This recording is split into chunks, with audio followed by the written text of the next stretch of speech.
Hello, LinkedIn Live. My name is Joe Cifaloglio. This is Stephanie Walker. We are physical therapists at Fox Rehabilitation, and we are also the site coordinators of clinical education.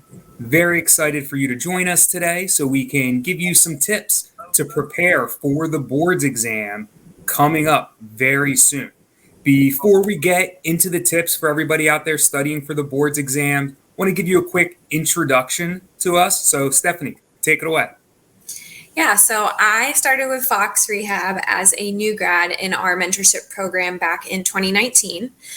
Then about a year after that, I became a mentor myself. I started mentoring new grads as well as sponsoring new hires and also becoming a clinical instructor and taking a few students under my belt. After that, I was promoted to our regional quality assurance liaison position, which just provides extra support to clinicians on the team, whether that's support in documentation or just clinical support. And then most recently in January, I was promoted to the site coordinator of clinical education position, which is what I do now. And I help, the student programming, I help place students and just provide support to our students during their placements. What about you, Joe? My path was very similar to Stephanie. I started as a new grad at Fox in 2017, then moved into that regional quality assurance liaison role, and then in 2020, moved into the site coordinator of clinical education role. And just as Stephanie said, our favorite part about this role is supporting students through their clinical education, supporting them through their education, and hopefully these tips that we're giving here today help support you all the way up to the boards exams for when you're ready to be independent physical therapist, ready to go to the next level and have your own patient caseload. So, Steph, you ready to dive in? I am ready for the tips. All right. Our first tip for you while you're studying for the boards is to switch up your study locations. You don't want to be in the same room, same space constantly. That can really make things get boring, and it's tough to really stay dedicated when you're not having any type of change. So, Steph, tell us about some fun places that you studied when you were studying for your boards. Yeah, sure. So when I was studying, I was in Florida studying, and I really just tried to go to every single different Starbucks that existed. There weren't a lot of smaller coffee chains, so Starbucks is kind of what I stuck to. But I would go there, I would switch up my order, I would treat myself to something at Starbucks. Other places that I tried were just getting outside, studying in the park with a friend, or going to our local library.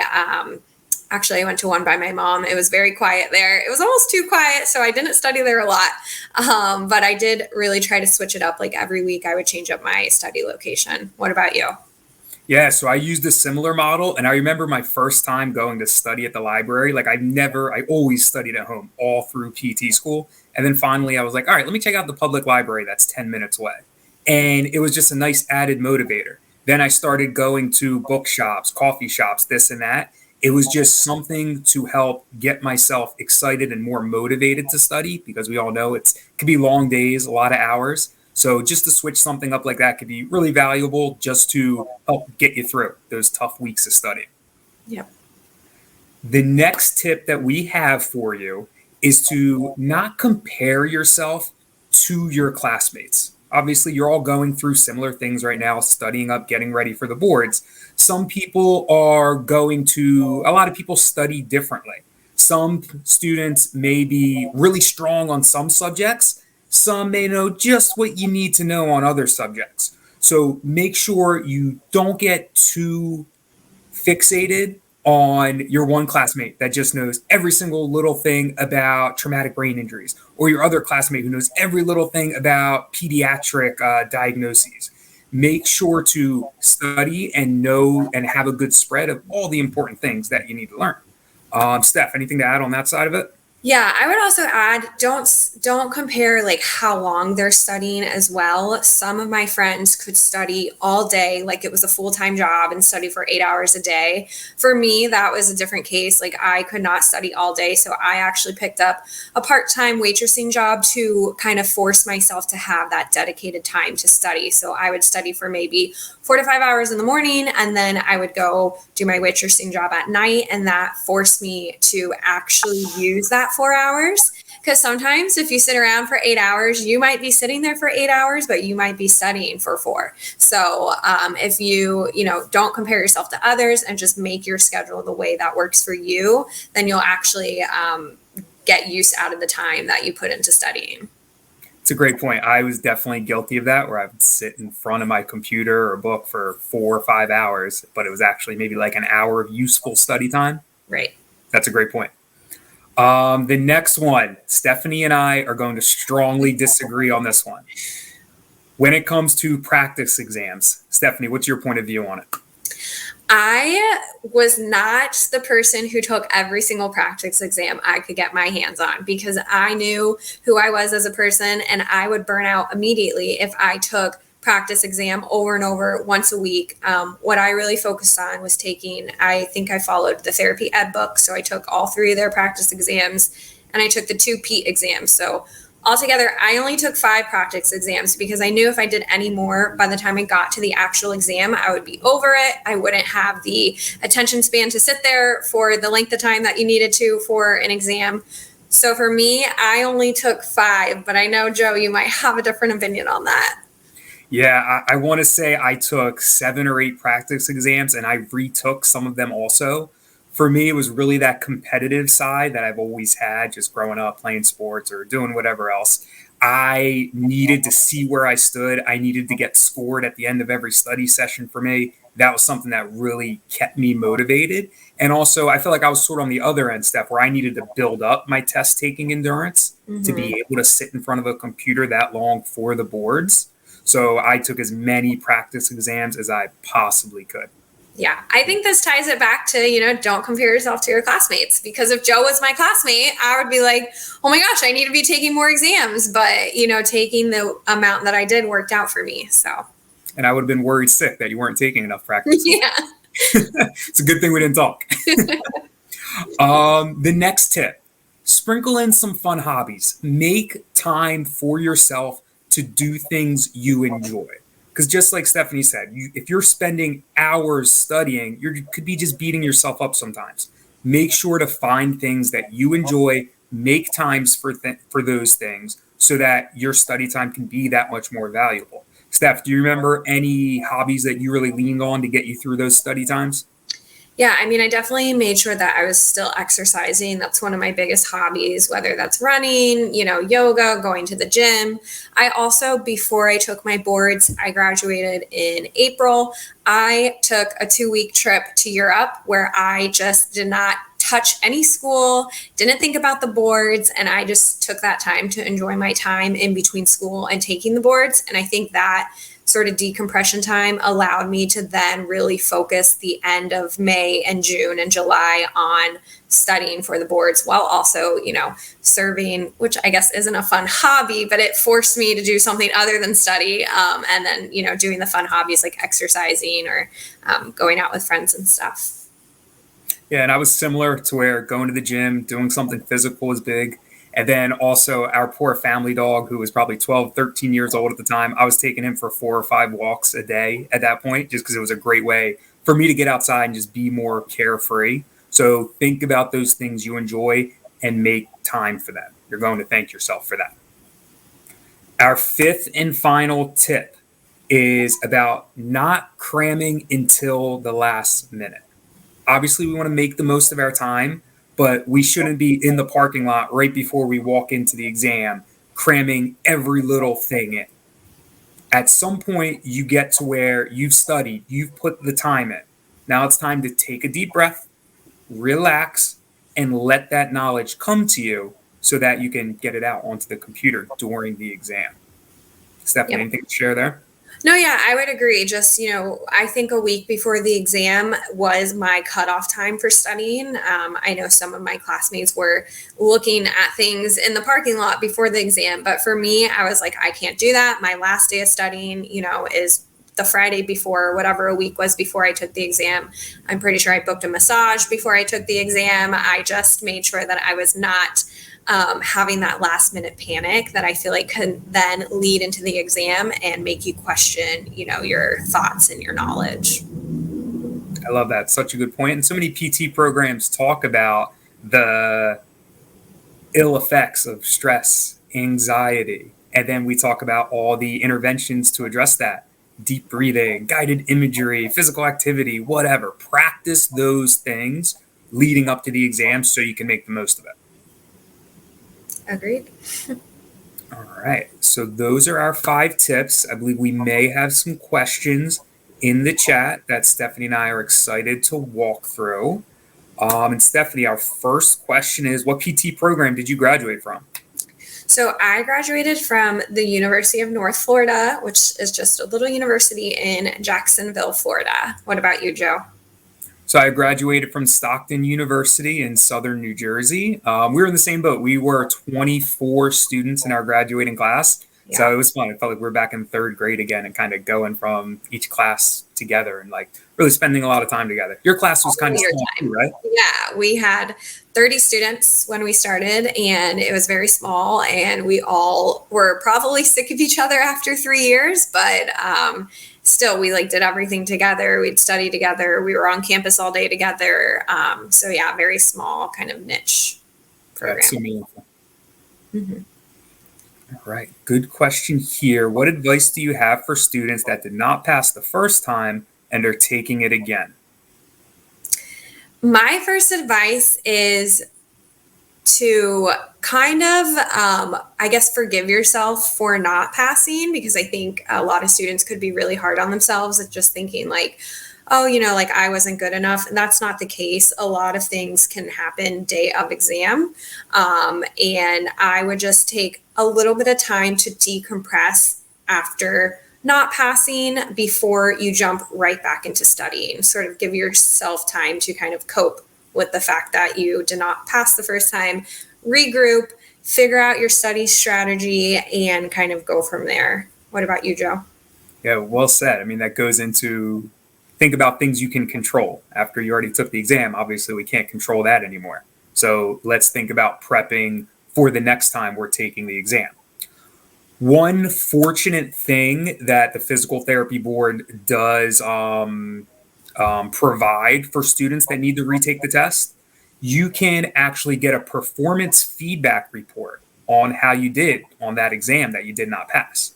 So that is a great tool to use so you can really figure out where you need to brush up, what you need to improve on, so that when you take that next exam, you could be that much more prepared. And of course, the exam is only offered certain times a year, so you'll have at least 2-3 months to prepare for that next exam and really evaluate what you need to do differently to be more successful the next time. Yeah, agreed. Good question. All right, next question is, what should PTs do to prepare for the day of the test, and what do they need to bring? Joe, what did you do to prepare? I was unprepared. I remember being starving while I was there. I was over-prepared. I was complete opposite. Oh my gosh. I would say one thing that can be really useful, which I don't think it goes against our tip as far as like we don't want you cramming in the parking lot, but one thing's nice is they give you a dry erase board when you get there. So when I walked in and we started the exam and I have the dry erase board in front of me, I just put in some important numbers that I wanted to make sure I didn't forget, whether it was like typical blood glucose levels or hemoglobin numbers. I just wrote those down real quick. So I'd be like, all right, cool, I have those. So in case we don't have anything on cardiovascular until 2 hours into the test. So that was one thing I found useful for me, just getting the most out of using that whiteboard. Steph, how about you? Yeah, no, I did the same thing. As soon as I walked in, anything that I thought was going to go out of my brain just from nervousness, I wrote down. I also packed snacks. I also used every single break, whether I was hungry or not, just because I wanted to really give it my all for that exam so I wouldn't have to take it again. And so I really used each break to get up, walk around, take a deep breath before I started the next section. Another thing that I did, because I'm like sensitive to hearing any other noises, like is a huge distraction for me. So I brought earplugs, which they do allow you to bring, unless that has changed in the recent history of the NPTE, but I'm pretty sure they let you bring them. I brought a pair, and that just helped me like focus and not hear any sort of clicking or typing or ruffling around me. So kind of a funny story. Good point on the breaks. I did the same thing. Like I took all the breaks I could. And I remember on my third break, the the testing person, the people working there kind of said to me like, "Oh my gosh, you're taking another break." And I did not let that throw me off my game. I knew I was taking all the breaks, so don't let anyone make you nervous if you feel like you're taking too many breaks. Take them. You need that mental rest. Yeah. And to add on to that, before we move on, just to bring it back to one of our points of not comparing yourself to your classmates, one of my classmates finished their exam so quickly. And like, I was still taking my breaks, and like, I noticed they weren't in the room anymore, but I was like, no, I'm not going to let that rush me, because I just knew that in order for my brain to work for each section, I needed to take the time. Yeah, and I see the next question we have is, can you talk about letter of intents slash studying while knowing you have job security with practice like Fox? Yeah. So Steph, talking about that, did you have a letter of intent in place? Like, were you already set to work with Fox when you were studying for your boards? Yeah, so I think I told Fox, like, I'm going to study while I'm on my clinical, and I'm going to take it in April. And so I think I signed a letter of intent like maybe February or March. And then I reached back out to Fox and was like, because I was also still serving at the time. And I was like, oh, I cannot do all of this. And I pushed my exam back until the July time slot. And so they were very flexible with that. They allowed me to push it back. And I knew I had job security, but I had also signed a lease for my apartment in New York City. So not only were my boards riding on the fact that I signed a lease and I had not taken the boards yet, but that I also had this job waiting for me to pass the boards.